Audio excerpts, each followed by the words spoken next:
What's up everybody, Boss of Toys here, and if you've been following me on any social medias, you will notice that I have recently gotten this figure. And this is a figure we'll be reviewing today. But first, before we go over the figure, let's talk about this box. Here we have nice artwork that appears to be actually modeled after the toy, and I love it when they do this. Of course, you can actually pose that way, which is awesome. You get some of the actual transformation details, some of the effect parts ports, and its vehicle mode with the weapon stored on it.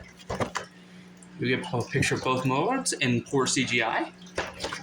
This with the golden disc, Megatron, Optimus Primal, yada yada yada. Chariot box, Decepticon logo, underside words and things that I don't care about. And he is a Voyager class. Now, taking a look at the actual figure. Lovely jet mode. Please don't do that to me. Don't do that to me. And before we take a look at this figure, we have to take a look at the card. Now the card, it has the golden disc, 2020 Hasbro, all rights reserved, Kingdom. You have this image with rainbow. And in this, it says Dies in Battle. It's kind of morbid. But it's a card with Optimus Prime and the golden disc. And on that is a sticker with Optimus Prime on it. Ooh, flashy. And that's it for that. Accessory-wise, he gets this silver painted gun, which is molded in purple plastic and painted silver, which is always quite nice. Now, taking a look at the jet mode itself, is this thing sleek with the forward swept wings reminiscent of the Su-47. Fun fact about swept wings is swept wings give an advantage and agility at lower speeds. However, turning becomes more difficult as the wings are less durable at higher speeds while turning. So that's why a lot of aircraft don't use them and prefer traditionally swept wings, because while they hinder agility at lower speeds, they are more durable at supersonic speeds.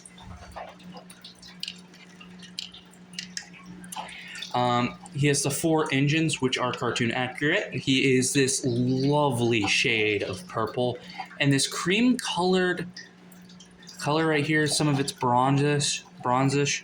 They used some different colors here, so break it up. It's not just all purple. Both wings are swept forward. He does have landing gear, which they slide. They slide like landing gear should. And they all fold in, so you can have that sleek swooshability. He is actually very swooshable. Red cockpit right there with transparent plastic. I'm not sure if there's like a Galvatron in there. There might be, which would be a cool detail. Here's the top, here's the bottom, and you can see a little bit of kibble. Of course, these are the legs, these are the arms, this is the chest, and it's a jet. But for size comparisons, here he is with Siege Hotlink. See how they look together? And here he is with Earthrise Starscream. Get in all 3 of these, so Starscream, Skywarp, Hotlink, if that's how you want to view that. And they all look really good together. I really dig it. All of these are, in fact, Voyager, so it's pretty nice. And they're really nice. So, for transformation, it's actually quite simple. You're going to... No, I'm not going to flip these up just yet. You're going to fold these and curve them inward like that. And you're going to take the arms, unpeg them. These pegs are actually super tight. So what I like to do is I like to grab at the thruster and not this, so this doesn't like come off slightly. And right there. Now what you're going to do is put these like that. Rotate this. And rotate this. Rotate that. And you're going to want to unpeg the legs and extend, which are a little tight, and you can, whenever you want, loosen them. These don't actually peg in, so the reason they're stupid tight is so the knee joint actually works while they stay in their place. which is super clever. I really dig that. You're going to want to swing this assembly forward. Just open this cockpit. This will go in here. And open up both of these.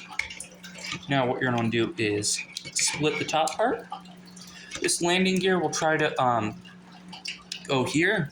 You're going to fold that back to where it was, otherwise it'll grind on things. I learned that the hard way because it just sticks out a little too much. So you don't have to turn the head. I do that because I like to. Tab in the shoulders. Rotate the arms. Flip these up. You can leave him out for a more Seeker-like design because he did used to be Skywarp, so you can always do that.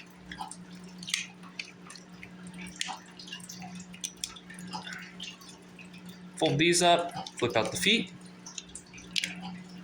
and flip out the feet. And here is Cyclonus in his robot mode, and I gotta say, I love this figure. I love the delicious purple color they used. He doesn't have a lot of kibble. He really doesn't. And this is show accurate. Of course, it's supposed to be flipped, but what can you do? That is what it is, but this thing is basically a mainline masterpiece figure. You have these gaps here, which to my knowledge only serve to accommodate this in vehicle mode, which is unfortunate. You have these gap right here, which is to accommodate this part in robot mode, and then you have that, of course, for the mushroom peg. And of course, the mushroom peg also is double-sided, so nice tight rotations, which is really nice. This figure is obscenely solid, except for the shoulders, which can hold their pose, so that's not too big of an issue for me. Speaking of other things, let me grab something out of my rusty trusty drawer. Hopefully it's not dead. He does in fact include light piping. And that looks sick. Of course it's supposed to be red. For whatever reason they use orange.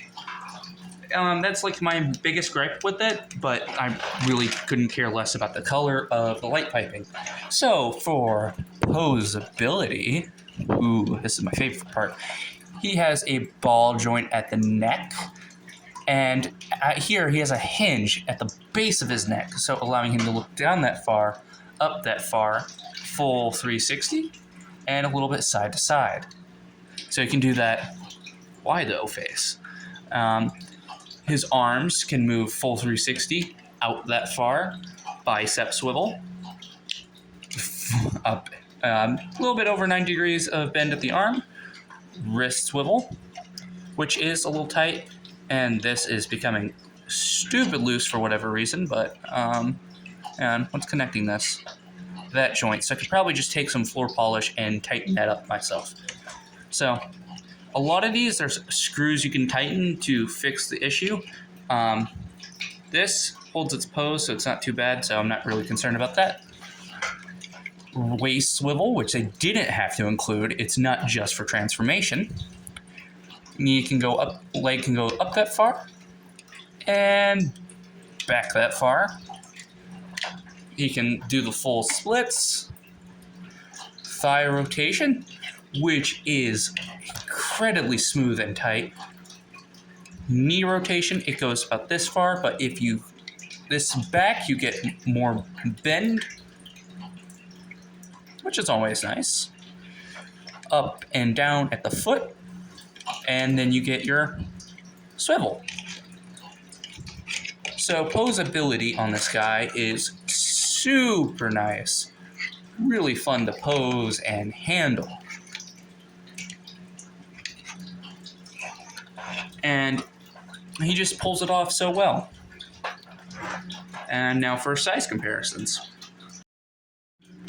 Here he is next to Voyager, poor man's Skywarp. Here he is next to Voyager Starscream, who gets a new paint chip every time I look at him. And if you notice anything, he is actually considerably larger than these Voyagers. In fact, let me go get a Leader class fig. Here he is next to Leader class Ultra Magnus and Leader class Megatron. And they aren't too... He isn't too far off from a Leader class figure. And that's leading me to question what makes the difference, because this guy is considerably smaller than him. However, he is considerably bigger than him, and vice versa. And of course, you can always make Megatron taller. I prefer the chicken legs. So, I don't understand it, but take him out. And let me get some of my other War for Cybertron Trilogy figs, which are, I have not too many, but admittedly, I have some. All right, there I got my Voyager Yellowing Wave, who lost all the paint up here and his Decepticon logo. This is an official figure. I did pick this up at Walmart. So the fact that he's losing all his decals and yellowing at the thighs is really annoying, but this isn't about him. But this is all 5 of my War for Cybertron Trilogy figures. And for what it's worth, this is a great figure. I like this one. This is a great figure. I like this one. Don't like the chipping, but great mold. Love this mold. Like, absolutely love this mold. They did a great job converting it into a tape deck from a starship. Not a fan of this, but outside of that, this is a great mold, and really not a fan of the yellowing. The yellowing is really bad. So, this line is pretty good.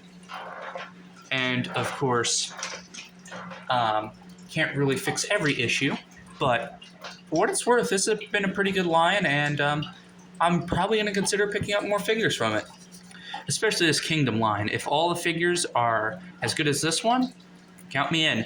I think I have Studio Series Sweep coming in to coincide with my Cyclonus, and when they release a Studio Series Galvatron, as long as it's not a retool of the Kingdom one, I may consider picking that one up. But until then, it's been the Boss of Toys, and I'll see you all in the next video.